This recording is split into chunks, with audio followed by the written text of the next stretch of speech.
கள்ளக்குறிச்சி மாவட்டம் உளுந்தூர்பேட்டை அருகே சேந்தமங்கலம் பகுதியில் உள்ள ஜிஎஸ்டி சாலையில் திருச்சியில் இருந்து சென்னை மார்க்கமாக கண்டெய்னர் லாரி ஒன்று சென்றது.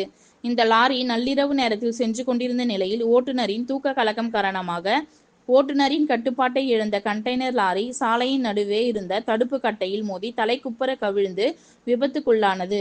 இதில் ஓட்டுநர் படுகாயம் ஏற்பட்டு விழுப்புரம் முண்டியம்பாக்கம் அரசு மருத்துவமனையில் சிகிச்சை பெற்று வருகின்றனர்.